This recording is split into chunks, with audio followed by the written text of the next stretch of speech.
Hello student, आज के इस वीडियो में हम क्लास 10th के जो विज्ञान है प्रीवियस ईयर पेपर है 2025 में पूछे जाते हैं, जिसका कोड 824CJ है। और इसमें से ऐसे प्रश्न हैं जो कि हर एक साल रिपीट होते हैं, यानी कि जो 2026 में आप पेपर देने जाएंगे उसमें भी ये सवाल देखने को मिलते हैं। तो उससे पहले वीडियो को लाइक कर चैनल को सब्सक्राइब कर दीजिए, ताकि ऐसे ही आपको पेपर मिलते रहे और ऐसे ही मोस्ट इम्पोर्टेंट आपको क्वेश्चन भी मिलते रहे साथ ही साथ। तो चलिए वीडियो को स्टार्ट करते हैं। तो यहाँ पर खंड अ बहुविकल्पी प्रश्न है जो 20 नंबर के पूछे जाते हैं और एक क्वेश्चन 1 नंबर का होता है। तो यहाँ पर फर्स्ट प्रश्न देखते हैं, किसी बिंब का अवतल दर्पण द्वारा बना प्रतिबिंब आभासी, सीधा तथा बिंब से बड़ा पाया गया है। बिंब की स्थिति कहाँ होनी चाहिए, यानी यहाँ पर स्थिति पूछी हुई है। इसके बाद नेक्स्ट प्रश्न देखते हैं, किसी गोले दर्पण तथा किसी पतले गोले लेंस दोनों की फोकस दूरी -15 सेमी है। दर्पण तथा लेंस संभवतः हैं, यानी कि दोनों उत्तल दर्पण उत्तल तथा लेंस अवतल, यानी कि ऐसे ही आप इनमें से कोई भी आंसर सही है उस पर टिक लगाना होता है, यानी उम्र पर फिलअप करना होता है। इसके बाद नेक्स्ट प्रश्न देखते हैं, किसी शब्दकोश में पाए गए छोटे अक्षरों को पढ़ते समय आप निम्न में से कौन सा लेंस पसंद करेंगे। तो इसमें अपना सही उत्तर देना पड़ेगा। तो इसके बाद नेक्स्ट प्रश्न देखते हैं, मानव नेत्र जिस भाग पर किसी वस्तु का प्रतिबिंब बनते हैं वह है, यानी कि इसमें पूछा है कि मानव के नेत्र में कहाँ नेत्र के किस भाग पर प्रतिबिंब बनता है। इसके बाद नेक्स्ट प्रश्न है, दो चालक तार जिसके पदार्थ लंबाई तथा व्यास समान है, किसी विद्युत परिपथ में पहले श्रेणी क्रम और फिर पार्श्व संयोजन में संयोजित किए जाते हैं। श्रेणी क्रम और पार्श्व क्रम संयोजन में उत्पन्न ऊष्माओं का अनुपात क्या है, इसमें अनुपात पूछा हुआ है। इसके बाद नेक्स्ट प्रश्न देखते हैं, नेक्स्ट प्रश्न है कि विद्युत धारा उत्पन्न करने की युक्ति को कहते हैं, यानी जो विद्युत धारा उत्पन्न करता है उस युक्ति को क्या कहते हैं। इसके बाद नेक्स्ट प्रश्न देखते हैं, निम्नलिखित में कौन सी लंबे विद्युत धारावाही तार के निकट चुंबकीय क्षेत्र का सही वर्णन करता है। ये देखिए फिजिक्स से रिलेटेड आपको मिला है, फिजिक्स के रिलेटेड। इसके बाद आता है केमिस्ट्री, इसके बाद केमिस्ट्री से रिलेटेड मिलेगा। इसके बाद कुछ प्रश्न बायोलॉजी से मिलेंगे। तो केमिस्ट्री में क्या दिया है इसे भी देख लेते हैं। एक विलयन लाल लिटमस पेपर को नीला करता है, इसका पीएच मान संभव है।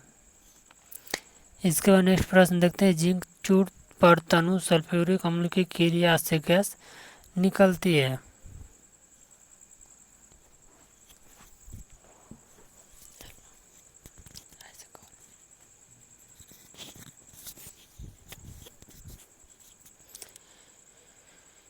इसके बाद नेक्स्ट प्रश्न देखते हैं, एल्काइन का सामान्य सूत्र पूछा हुआ है। यहाँ पर एल्काइन का सामान्य सूत्र क्या है यह पूछा हुआ है। इसके बाद नेक्स्ट प्रश्न ये है कि एल्डिहाइड का प्रक्रियात्मक समूह है, यानी इसका एल्डिहाइड का समूह पूछा हुआ है, वो भी प्रक्रियात्मक।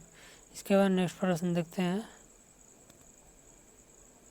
यहाँ पर अगला प्रश्न है कि निम्न में से कौन सी धातु अम्ल में से हाइड्रोजन को विस्थापित करती है, यानी ऐसा धातु का नाम पूछा है जो हाइड्रोजन को विस्थापित कर सके। इसके बाद नेक्स्ट प्रश्न देखते हैं, निम्नलिखित में किस यौगिक में कीटोनी समूह उपस्थित है, यानी इसमें कीटोनी समूह को पूछा हुआ है।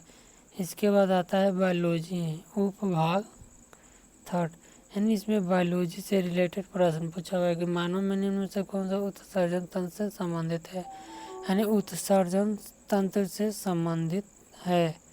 इसके बाद नेक्स्ट प्रश्न है कि श्वसन प्रक्रम के दौरान ग्लूकोज अणु का पाउरुवेट अणु में विखंडन होता है। इसके बाद नेक्स्ट प्रश्न है, जीवों में अपने कायिक भागों से नए जीवों का निर्माण की क्षमता को कहा जाता है, क्या कहा जाता है। इसका सही आंसर आप देख लीजिएगा। ऐसे ही आपको वो विकल्प भी 20 नंबर के मिल जाते हैं। इसके बाद नेक्स्ट प्रश्न देखते हैं क्या पूछा हुआ है।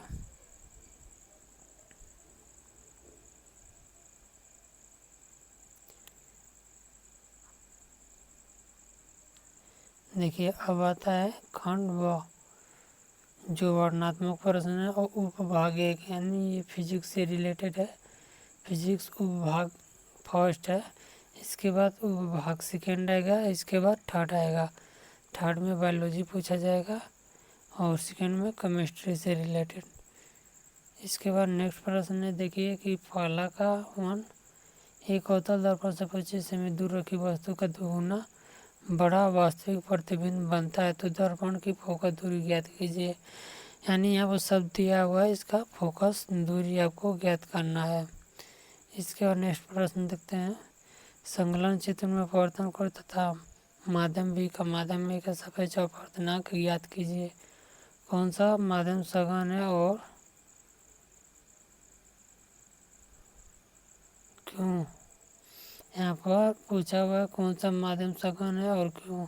दिया है साइन थीटा बराबर कर्णी 3/2 और साइन 45 बराबर 1/2। तो ऐसे ही आपको प्रश्न देखने को मिलते हैं। नेक्स्ट प्रश्न यहाँ पर भी दिया हो, जो 2 नंबर के प्रश्न है।